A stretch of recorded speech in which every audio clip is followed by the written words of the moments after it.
वैष्णो देवी यात्रा।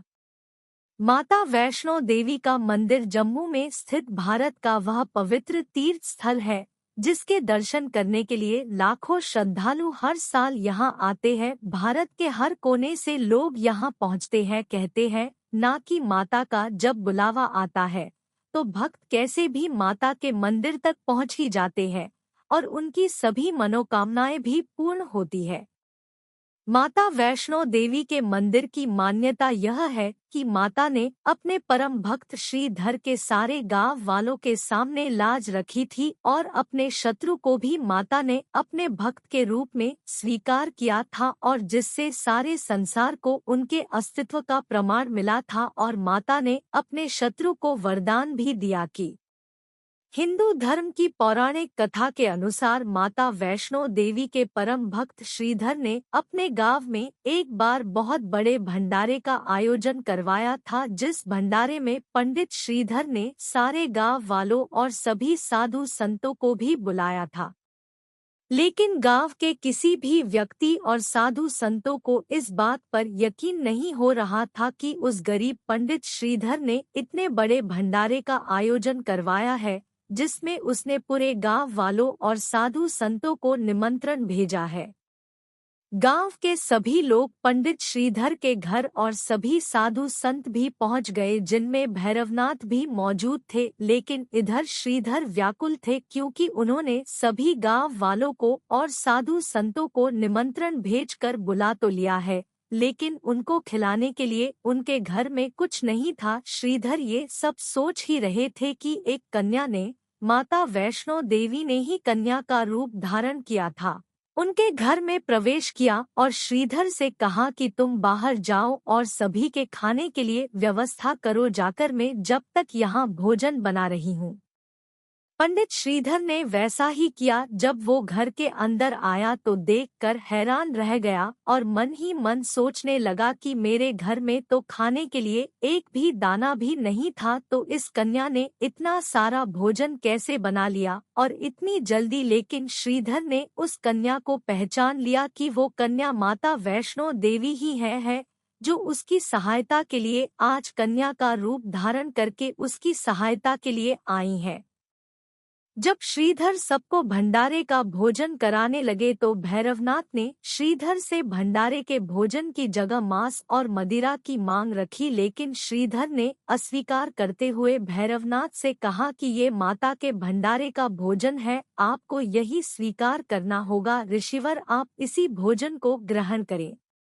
लेकिन हठी भैरवनाथ नहीं माना। उसने कई बार पंडित श्रीधर से कहा मांस मदिरा ही चाहिए, लेकिन फिर कन्या ने भी मना कर दिया। वो फिर भैरवनाथ ने अपने क्रोध में कन्या को पकड़ना चाहते थे, लेकिन वह कन्या वह से त्रिकूट पर्वत की ओर चली गई और पीछे पीछे भैरवनाथ भी चला गया। माता ने त्रिकूट पर्वत की एक गुफा में, वहां पर उन्होंने 9 महीनों तक तपस्या की थी। वर्तमान में उस गुफा को अर्धकुंवारी के रूप में जानी जाती है। 9 महीनों तक भैरवनाथ ने अपनी तपस्या से माता के बारे में उसे सब कुछ मालूम चल गया और वो उस गुफा की ओर चला जहां माता तपस्या कर रही थी। वहां पहुंचने पर भैरवनाथ का भीषण युद्ध महाबली हनुमान जी से हुआ, लेकिन उसी दौरान माता ने हनुमान जी को रोकते हुए कहा कि हनुमान रुको, इस भैरवनाथ का वध तुम नहीं, मैं करूंगी। फिर माता ने अपने त्रिशूल से भैरवनाथ का सर उसके धड़ से अलग कर दिया। त्रिशूल से धड़ अलग होकर सर काफी दूर जाकर गिरा और भैरवनाथ के मुंह से माँ माँ शब्द कई बार निकला और भैरवनाथ के सर ने माता वैष्णो देवी से माफी मांगी और कहा कि माता मुझे माफ कर दो और मुझे आशीर्वाद दो कि मुझे कोई आपका शत्रु न समझे।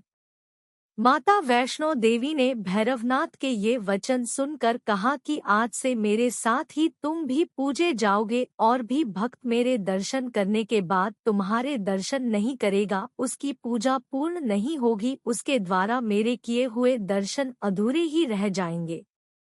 इसीलिए जब भी कोई श्रद्धालु माता वैष्णो देवी के दर्शन करने के लिए आते हैं, वो भैरवनाथ के दर्शन किए बिना जाते हैं, उनकी यात्रा अधूरी मानी जाती है। इसीलिए सारे श्रद्धालु माता के दर्शन करने के बाद भैरवनाथ के भी दर्शन करने जाते हैं और सभी श्रद्धालुओं की यात्रा पूर्ण होती है। वैष्णो देवी की यात्रा कहाँ से शुरू करें और कैसे करें?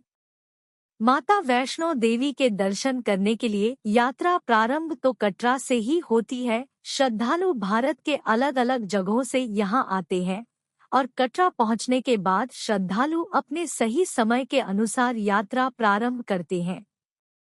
यात्रा कटरा से प्रारंभ होकर माता के भवन से होते हुए भैरवनाथ के मंदिर पर जाकर पूर्ण होती है।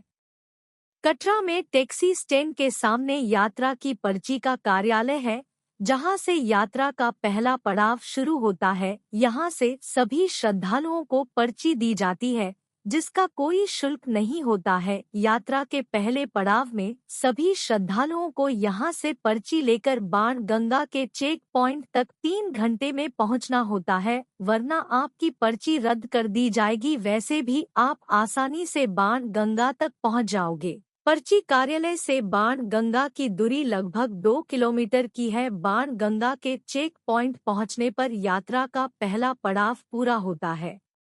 यात्रा का दूसरे पड़ाव में जो भी श्रद्धालु बाण गंगा में स्नान करके यात्रा शुरू करना चाहते हैं, वो स्नान करके अपनी यात्रा शुरू करते हैं, और जो श्रद्धालु पैदल यात्रा नहीं करना चाहते हैं, वो सभी बाण गंगा से घोड़े के द्वारा यात्रा कर सकते हैं।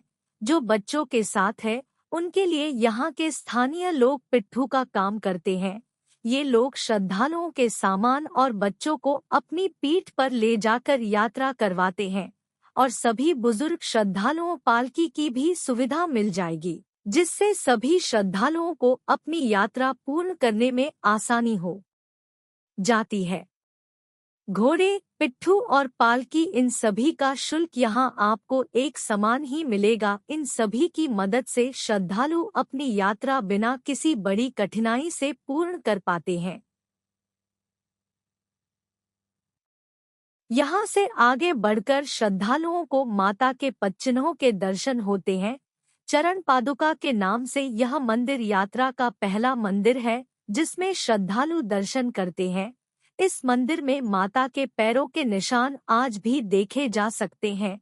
यहाँ से यात्रा की चढ़ाई काफी कठिन होती है। यहाँ से सभी श्रद्धालुओं को अर्धकुंवारी तक अपना दूसरा पड़ाव पूरा करते हैं। रास्ते में जलपान और भोजन के लिए सुविधाएं भी है, जहाँ आप विश्राम करके अपनी यात्रा पुनः प्रारंभ कर सकते हैं और अर्धकुंवारी तक अपने दूसरे पड़ाव की यात्रा पूर्ण करते हैं। अर्धकुंवारी पहुंचने पर श्रद्धालु विश्राम करते हैं और जलपान और भोजन करते हैं। उसके बाद यहाँ श्रद्धालुओं को गर्भजून की गुफा के दर्शन होते हैं, जिसके लिए यहाँ नंबर की पर्ची दी जाती है। जिन श्रद्धालुओं का नंबर जल्दी आने वाला होता है, वो दर्शन करने के बाद ही आगे बढ़ते हैं, और जिनके नंबर आने में समय होता है, वो श्रद्धालु वापस आते समय गुफा के दर्शन कर लेते हैं। नंबर आने श्रद्धालुओं को 3 से 4 की संख्या में अंदर भेजा जाता है। इस गर्भजून की गुफा में माता ने 9 माह तक तपस्या की थी। अर्धकुंवारी में श्रद्धालुओं को अपने सामान रखने के लिए भी व्यवस्था मिल जाएगी, जिससे सभी श्रद्धालु बिना किसी परेशानी के गर्भजून की गुफा के दर्शन करते हैं। गर्भजून की गुफा के दर्शन के बाद अगला पड़ाव यहाँ से माता के भवन पर जाकर ही पूरा होता है। रास्ते में आपको यहाँ भी जलपान और भोजन के लिए व्यवस्था मिल जाएगी, जहाँ आप विश्राम करके अपनी यात्रा पुनः प्रारंभ कर सकते हैं। माता के भवन पहुँचने पर यहाँ आपको अपने सामान रखने के लिए क्लॉक रूम भी मिल जाएंगे। श्रद्धालु यहाँ से प्रसाद लेकर माता के भवन जाने वाली लाइन में लगकर आप माता के उन 3 पवित्र रूपों के दर्शन करते हैं, जिनके दर्शन के लिए लाखों श्रद्धालु दूर दूर से यहाँ आते हैं। माता के दर्शन करने के बाद आप भैरवनाथ के मंदिर तक पैदल यात्रा भी कर सकते हैं, या फिर घोड़े की सहायता से पहुँच सकते हैं। यहाँ आप कुछ देर विश्राम करके फिर श्रद्धालु प्रसाद लेकर भैरवनाथ के मंदिर के दर्शन करते हैं। भैरवनाथ के दर्शन बाद ही श्रद्धालुओं की माता वैष्णो देवी की यात्रा पूर्ण मानी जाती है। कैसे पहुँचे माता वैष्णो देवी के मंदिर? माता के दरबार तक पहुंचने के लिए कटरा से लगभग 50 किलोमीटर की दूरी पर जम्मू में आपको बस, ट्रेन और हवाई यात्रा के साधन मिल जाएंगे। ये सभी सेवाएं भारत के कई बड़े राज्यों से जुड़ी हुई है। जम्मू तक आपको लगभग सभी राज्यों से ट्रेन और हवाई यात्रा का साधन मिल जाएगा और निजी बस सेवा जम्मू तक मिल जाती है। जम्मू से लगभग 50 किलोमीटर की दूरी पर स्थित कटरा, जहां से आप माता के दरबार के दर्शन कर सकते हैं। भारत के कई राज्यों से सीधे कटरा तक के लिए भी ट्रेन सुविधा है, जो आपको